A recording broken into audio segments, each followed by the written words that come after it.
नमस्कार, मैं professor doctor Saroj Vyas, director Fairfield institute of management and technology, पुनः आपके सामने प्रस्तुत हूँ फिलोसॉफिकल फाउंडेशन ऑफ एजुकेशन पर विचार विमर्श करने के लिए। इससे पूर्व का हमारा जो व्याख्यान था उसमें हमने विस्तृत चर्चा करी थी जनरल फंक्शन ऑफ एजुकेशन, और अब जो हमारी चर्चा का विषय है वो है functions of education in human life, कि किस तरह से हमारा मानवीय जीवन है उसमें क्या कार्य शिक्षा के रहेंगे। हमने जब फंक्शन की बात करी तो हमने उस पर विस्तृत चर्चा करी, और चर्चा में हमने बात करी कि शिक्षा का कार्य है जन्मजात शक्तियों का प्रगतिशील विकास करना, मूलभूत प्रवृत्तियों पर नियंत्रण करना, संतुलित व्यक्तित्व का विकास करना, वयस्क जीवन की तैयारी करना, सभ्यता एवं संस्कृति का संरक्षण करना, राजनीतिक एवं राष्ट्रीय सुधार करना और सुरक्षा करना, चरित्र निर्माण तथा नैतिक विकास करना, सामाजिक भावना का विकास और श्रेष्ठ नागरिकों का निर्माण करना तथा सामाजिक सुधार करना। ये शिक्षा के कुछ कार्य हमने इस पर विस्तार से चर्चा करी थी। अभी हम बात कर रहे हैं functions of education in human life की, आवश्यकताओं की पूर्ति। सबसे पहले जो है उसमें आता है आवश्यकताओं की पूर्ति। हमारी जो बेसिक नीड्स है उनको फुलफिल करना। व्यक्ति के जीवन में अनेक आवश्यकताएं होती हैं, जैसे कार्य की आवश्यकता, अवसर, संघर्ष की, धर्म एवं जीवन की तथा सामाजिक संबंध स्थापित करने की आवश्यकता। आवश्यकताओं की पूर्ति सबसे पहले जो व्यक्ति है उसमें उसके जीवन की अनिवार्य आवश्यकताएं होती है, रोटी, कपड़ा और मकान। उसके बाद में कार्य की आवश्यकता, यानी किसी कार्य को करने की, क्योंकि मनुष्य है तो उसे कुछ तो करना होगा, वो खाली तो बैठ नहीं सकता, तो कार्य करने की आवश्यकता, कार्य के लिए अवसर प्राप्त होने की आवश्यकता, संघर्ष की आवश्यकता, धर्म एवं जीवन तथा सामाजिक संबंध को स्थापित करने की आवश्यकता। ये जो विभिन्न आवश्यकताएं हैं इनकी पूर्ति करने के लिए मनुष्य के जीवन में, मानव जीवन में, ह्यूमन लाइफ में शिक्षा का कार्य है कि वो आवश्यकताओं की पूर्ति कराए। स्वामी विवेकानंद जी के शब्दों में यदि मैं आपको बताऊं तो उन्होंने कहा था, शिक्षा का कार्य ये पता लगाना है कि समस्याओं को कैसे सुलझाया जाए, और इस बात की ओर संसार के सभ्य समाज का ध्यान गंभीरता पूर्वक लगा हुआ है। स्वामी विवेकानंद ने कितनी बड़ी बात कितने संक्षिप्त में समझा दी हम सबको। शिक्षा का कार्य ये पता लगाना है कि समस्याओं को कैसे सुलझाया जाए। समस्याएं सबको पता है, लेकिन उन्हें सुलझाया कैसे जाए, और ये कैसे सुलझाया जाए इसका उत्तर खोजने के लिए शिक्षा जरूरी है। और इस बात की ओर संसार का सभ्य समाज का ध्यान गंभीरता पूर्वक लगा हुआ है, यानी जो शिक्षित प्राणी है वो यही है, इसी प्रयास में लगा हुआ है, इसी सोच में लगा हुआ है, इसी अनुसंधान में लगा हुआ है। वो इसी बात का ध्यान लगा रहा है गंभीरता से कि समस्याओं का समाधान किस प्रकार का। फिर उसके बाद में आवश्यकताओं की पूर्ति के बाद में आता है वातावरण से अनुकूलन। मनुष्य का जो जीवन है वो भिन्न भिन्न मनुष्य है, विभिन्नताएं हैं, वातावरण की विभिन्नता है, भाषा की विभिन्नता है, भोजन की विभिन्नता है, उसके बाद में आपके पर्यावरण की विभिन्नता है, रहन सहन की विभिन्नता है, धर्म की विभिन्नता है, आर्थिक विभिन्नता है, सामाजिक विभिन्नता है, राजनीतिक विभिन्नता है। तो मनुष्य के जीवन में बहुत सारी विभिन्नताएं हैं, और जो उसके इर्द गिर्द वातावरण है, आवश्यक नहीं है कि उस व्यक्ति का जो व्यवहार है, उसका जो आचरण है, उसकी जन्मजात प्रवृत्तियां हैं, उसकी सोच है, उसकी क्षमता है, इच्छा है, वो उस वातावरण के अनुसार हो। तो शिक्षा जो है वो मनुष्य के जीवन में वातावरण से अनुकूलन करवाना सिखाती है। वह व्यक्ति को इस योग्य बनाती है कि वह प्राकृतिक और सामाजिक वातावरण के साथ अनुकूलन स्थापित करने में सक्षम हो जाए। अब देखिए, यहाँ एक उदाहरण से हम बहुत अच्छी तरह से समझ रहे हैं। हम बाहर निकल रहे हैं, पिछला पिछले 1.5 वर्ष से कोरोना महामारी के कारण, कोविड-19 के कारण सारा वातावरण पर बदल गया है, सब कुछ परिवर्तित हो गया है। उस परिवर्तन में और जो शिक्षा है, शिक्षित व्यक्ति है, पढ़ा लिखा व्यक्ति है, या जिसे हम शिक्षित कहते हैं, वो है, उसे ये पता है कि प्रकृति के साथ और सामाजिक वातावरण के साथ कैसे अनुकूलन। पढ़े लिखे शिक्षित व्यक्ति को बार बार ये नहीं कहना पड़ रहा कि आपको बार बार में हाथ धोना है, आपको मास्क लगा के रहना है, आपको सामाजिक दूरी बनानी है, आपको किसी भी चीज को छूना नहीं है। ये सारी चीजें आप यदि अपने कार्यस्थल पे भी जा रहे हैं तो लोगों के साथ एक उचित दूरी बना करके रखेंगे। वातावरण, ये जो वातावरण है अभी, इसके साथ अनुकूलन का जो कार्य है वो भी शिक्षा कर रही है। और शिक्षा केवल पुस्तकीय ज्ञान नहीं है, शिक्षा केवल कक्ष में पाठ्यक्रम में जो पढ़ाया जाता है वहीं तक शिक्षा नहीं है। शिक्षा के बहुत स्वरूप है जिन पर हम आगे के व्याख्यानों में चर्चा करेंगे। शिक्षा औपचारिक है, अनौपचारिक है, निरौपचारिक है, व्यक्तिगत है, सामूहिक है, सामान्य है, विशिष्ट है। शिक्षा के कई स्वरूप है। तो शिक्षा जो है वो आज ये जो इतना हम दूरदर्शन पे देख रहे हैं, समाचार पत्रों में देख रहे हैं, जगह जगह बोर्ड लगे हुए हैं, वैक्सीन के बारे में हमें अवेयर करा जा रहा है। तो ये जो सारी चीजें हैं वो प्राकृतिक और सामाजिक वातावरण के साथ अनुकूलन स्थापित करने में मनुष्य शिक्षित हो जाए, मनुष्य सक्षम हो जाए, इसके लिए मनुष्य के लिए शिक्षा की बहुत ज्यादा आवश्यकता है। थॉमसन के अनुसार, थॉमसन ने जब वातावरण की बात करी कि वातावरण के साथ अनुकूलन किया जाए, तो थॉमसन महोदय ने कहा है वातावरण शिक्षक है और शिक्षक का कार्य है छात्र को उस वातावरण के अनुकूल बनाना जिससे वह जीवित रह सके और अपनी मूल प्रवृत्तियों को संतुष्ट करने के लिए अधिक से अधिक संभावित अवसर प्राप्त कर सके। वातावरण शिक्षक है। देखिए, लॉकडाउन लग गया, कोरोना महामारी फैल गई, हम सब गत वर्ष भी और इस वर्ष भी कुछ निश्चित अवधि के लिए घरों में बंद हो गए। हमने सब कुछ सीख लिया। वातावरण शिक्षक है। वातावरण ने हमें सब कुछ सिखा दिया और वातावरण शिक्षक का कार्य करता है। हमें कैसे रहना है, कैसे स्वस्थ रहना है, घर में कौन कौन से औषधियां, घर में जो खाद्यान्न सामग्री है, जो हमारी औषधियां हैं, उनको, उन खाद्यान्न सामग्रियों को औषधि के रूप में कैसे प्रयोग करना है, किस तरह से हमें अपना ध्यान रखना है, सब कुछ हमें सिखा दिया। किसने सिखा दिया? वातावरण ने सिखा दिया। इसलिए थॉमसन महोदय ने कहा है वातावरण शिक्षक है और शिक्षक का कार्य है छात्र को उस वातावरण के अनुकूल बनाना। हम सब जैसा माहौल था, जैसा वातावरण था, उसके अनुसार ढल गए हैं जिससे वह जीवित रह सके। और देखिए, अधिकांश है, मैं ये नहीं कहूंगी कि कितने लोगों की मृत्यु हो गई, मैं ये कहूंगी कि असंख्य जनसंख्या सुरक्षित है, जीवित है, स्वस्थ है और अपनी मूल प्रवृत्तियों को संतुष्ट करने के लिए अधिक से अधिक संभावित अवसर। इस लॉकडाउन में, इस कोरोना में, 1.5 वर्ष में लोगों ने अपनी रुचियों, अभिरुचियों और मूल प्रवृत्तियों को पहचाना, जाना और उनको संतुष्ट करने के लिए अधिक से अधिक संभावित अवसर प्राप्त करें। और ऐसे में आपने देखा होगा कि स्टार्टअप और उद्यमिता काफी आगे बढ़े हैं और लोग अपनी रुचि के कार्य करने लगे हैं। वातावरण में सुधार, अभी हमने बात करी कि शिक्षा का कार्य है वातावरण के साथ अनुकूलन स्थापित करना, लेकिन वातावरण के साथ सुधार करना भी शिक्षा का ही कार्य है।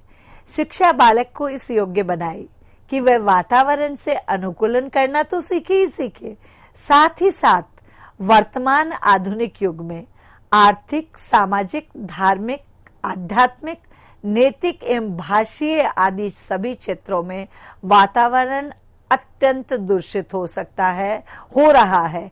उस वातावरण में सुधार लाने की आवश्यकता है। इसको आप ऐसे समझ सकते हैं कि आधुनिक युग में हम जो शिक्षा का हमारा जो एक व्यापक दृष्टिकोण था, उससे भटककर हम आर्थिक, सामाजिक, धार्मिक, आध्यात्मिक, नैतिक और भाषाई आधारों पर बट रहे हैं, लड़ रहे हैं, एक दूसरे को नीचा दिखाने की कोशिश कर रहे हैं। कभी हम धर्म के नाम पर लड़ते हैं, कभी हम आध्यात्म के नाम पर उत्तेजित हो जाते हैं, कभी हम समाज के नाम पर दंगा करने लगते हैं, कभी हम आर्थिक अभावों में अनैतिक हो जाते हैं, कभी हम भाषा के नाम पर, जाति के नाम पर, रंग के नाम पर लड़ने लगते हैं। तो इस प्रकार से जो वातावरण आधुनिक युग में दूषित हो रहा है, उस वातावरण में सुधार करने का कार्य भी किसका है? शिक्षा का है। और शिक्षा का सुधार, शिक्षा इसमें सुधार कैसे करेगी कि शिक्षित व्यक्ति जानता है कि किसी भी जाति में जन्म लेना, धर्म में जन्म लेना, किसी का राज्य, भाषा, ये सारे उसे मिले हुए हैं। और सर्वधर्म समभाव की जो परिकल्पना है, वहां पर जो अध्यापक है, शिक्षक है, या जो हमें सिखा रहा है, उसके लिए कोई जाति नहीं है, कोई धर्म नहीं है, कोई भाषा नहीं है, कोई राज्य नहीं है, कुछ सामाजिक और आर्थिक मापदंड नहीं है, उसके लिए केवल शिक्षक और शिक्षार्थी है। तो वातावरण में सुधार भी समाया जाता है। समाज एवं राष्ट्र की उन्नति हेतु वातावरण में पर्याप्त सुधार किए जाने की आवश्यकता है।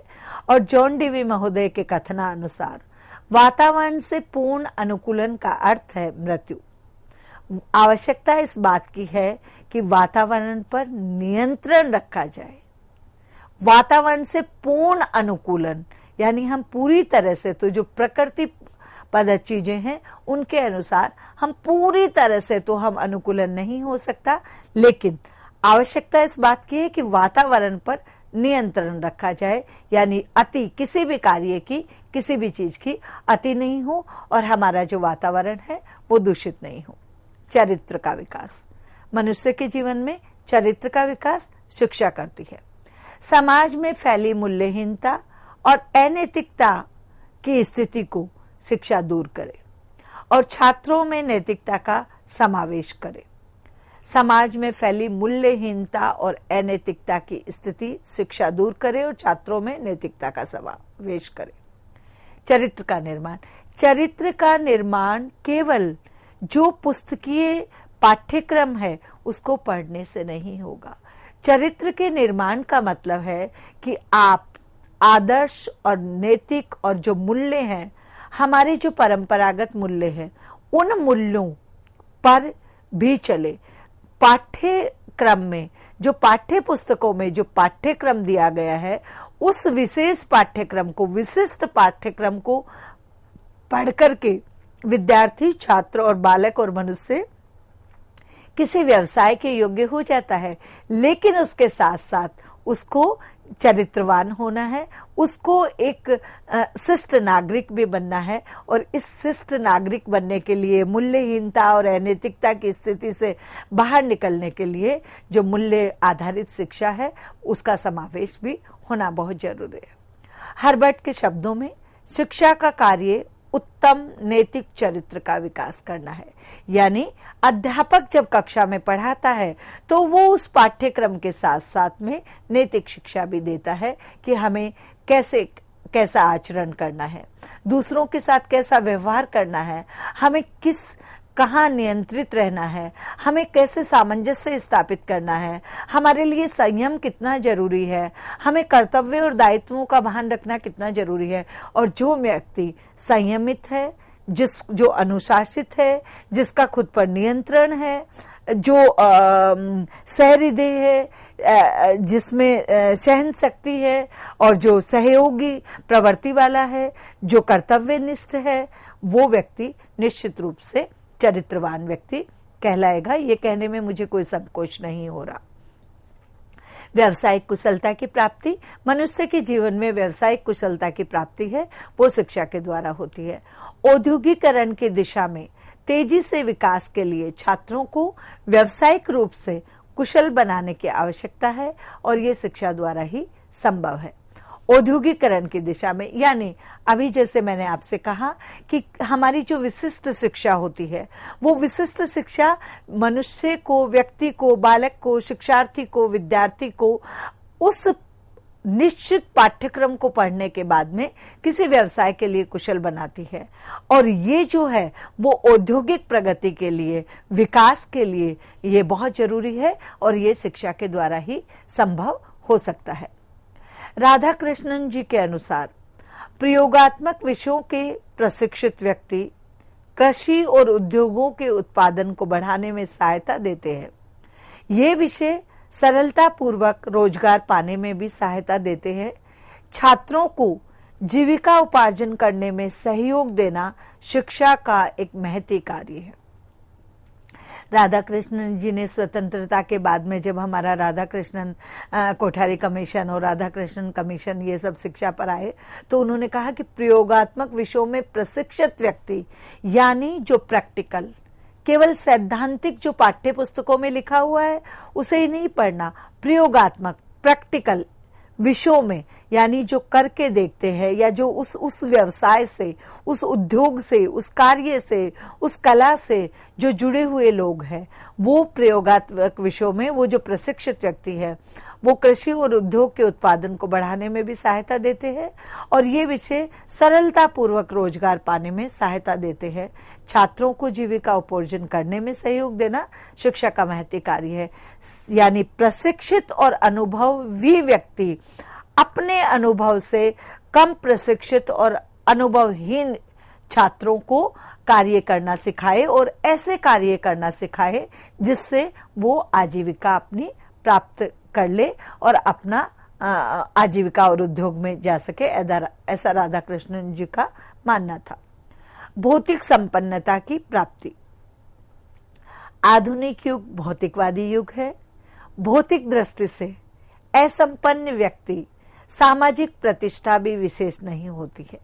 यदि शिक्षा के उपरांत भी इस दिशा में प्रगति नहीं होती है तो ऐसे शिक्षा को निरर्थक समझा जाएगा। शिक्षा जो है वो नैतिक विकास करती है, शारीरिक विकास करती है, मानसिक विकास करती है, बौद्धिक विकास करती है, धार्मिक विकास करती है, आर्थिक विकास करती है, राजनीतिक विकास करती है और आध्यात्मिक विकास करती है। लेकिन आधुनिक युग जो है वो भौतिकवादी युग है, अभौतिकवादी युग नहीं है।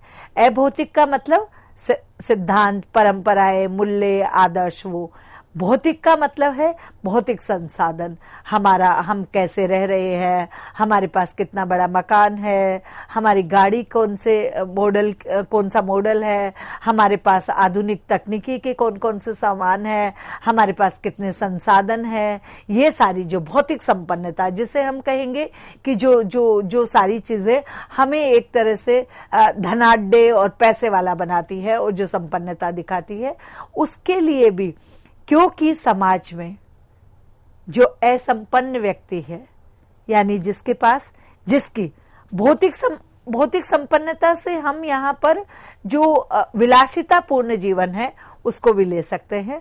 तो जो अनिवार्य आवश्यकताएं केवल जिसकी पूरी होती है, जो सुविधाजनक और सुखपूर्वक जीवन भी नहीं जी पाता है, आर्थिक अभाव में उसे समाज में भी वो विशेष स्थान नहीं मिलता।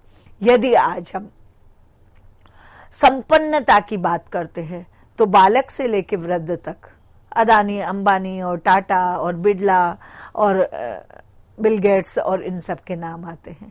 क्यों आते हैं?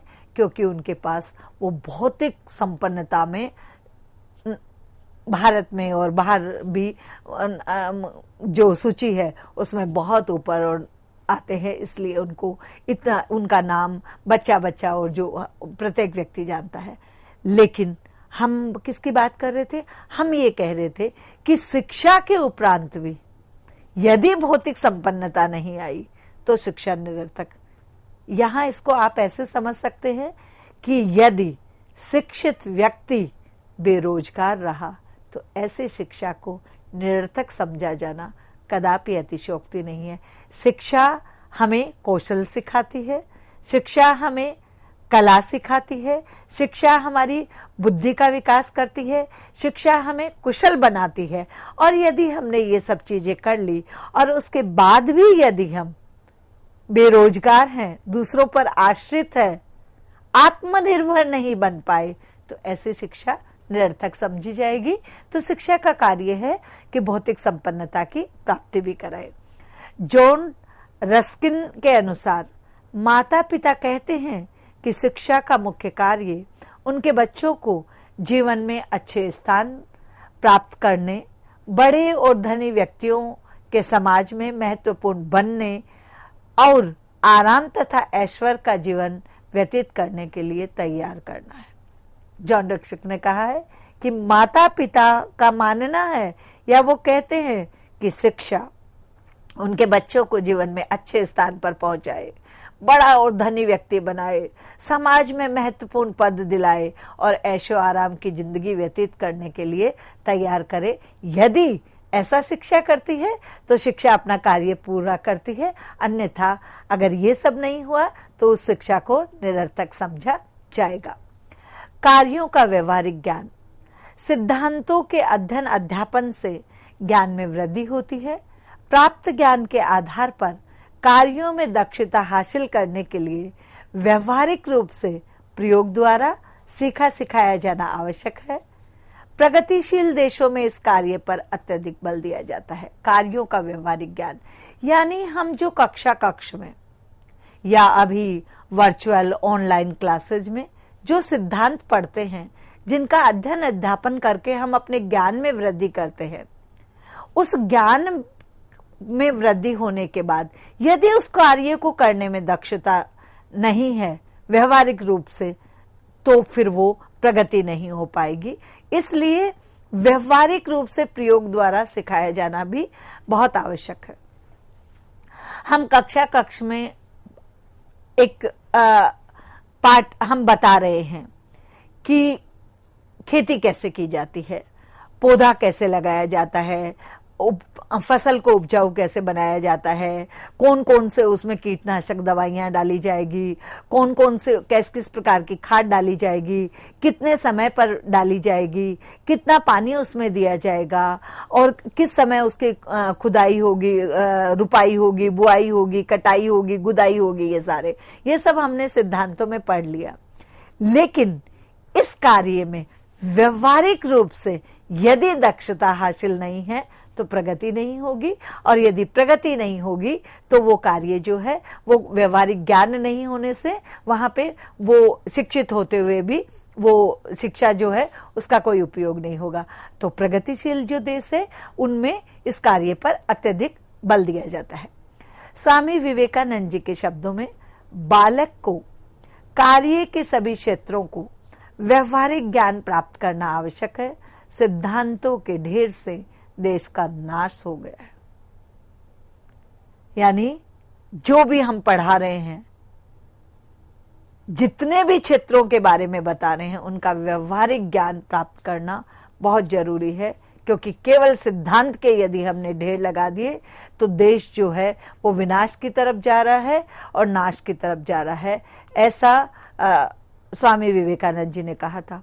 इसको आप एक उदाहरण से समझ सकते हैं कि यदि हमने किसी भी खाद्यान्न वस्तु की या किसी भी भोजन की रेसिपी पढ़ ली, लेकिन वो केवल रेसिपी पढ़ तो ली हमने, लेकिन यदि उसे बना के नहीं देखा उस भोजन को, तो फिर वो जो हमारा पढ़ा हुआ जो सिद्धांत है वो निरर्थक हो जाएगा। श्रेष्ठ नागरिकों का निर्माण। राधा कृष्णन जी के शब्दों में ही मैं यहाँ चर्चा करूंगी। कल्याणकारी राज्य में हमारा उद्देश्य अपने सभी नागरिकों को भोजन, वस्त्र और मकान की प्रारंभिक आवश्यकताओं को पूरा करना ही नहीं होना चाहिए, वरन उनको भाइयों के समान रहना भी सीखना चाहिए, भले ही वे विभिन्न जातियों, धर्मों और प्रांत के ही क्यों नहीं हो। और व्यक्तित्व का विकास। फ्रेडरिक ट्रेसी के शब्दों में, समस्त शिक्षा का वास्तविक उद्देश्य व्यक्तित्व के आदर्श की पूर्ण प्राप्ति है। ये आदर्श कैसा होना चाहिए? संतुलित होना चाहिए। जीवन की तैयारी के लिए स्वामी विवेकानंद जी के शब्दों में, क्या वह शिक्षा कहलाने योग्य है जो सामान्य जन समूह को संघर्ष करने के लिए स्वयं को तैयार करने में सहायक न हो और शिक्षितों में शेर जैसा साहस उत्पन्न नहीं हो।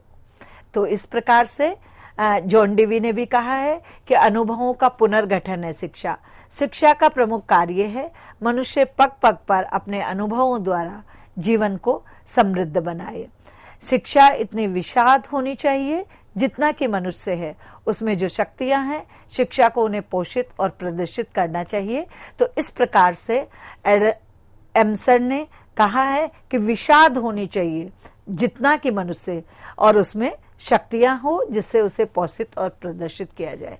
तो आज की इस विस्तृत चर्चा में हमने शिक्षा के कार्य क्या है और मनुष्य के जीवन में शिक्षा क्या क्या कार्य करे, इस पर विस्तृत चर्चा करी।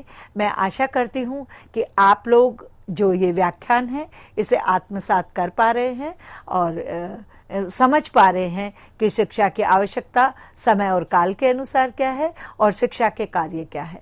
तो मैं अब आपसे विदा लेती हूँ। धन्यवाद।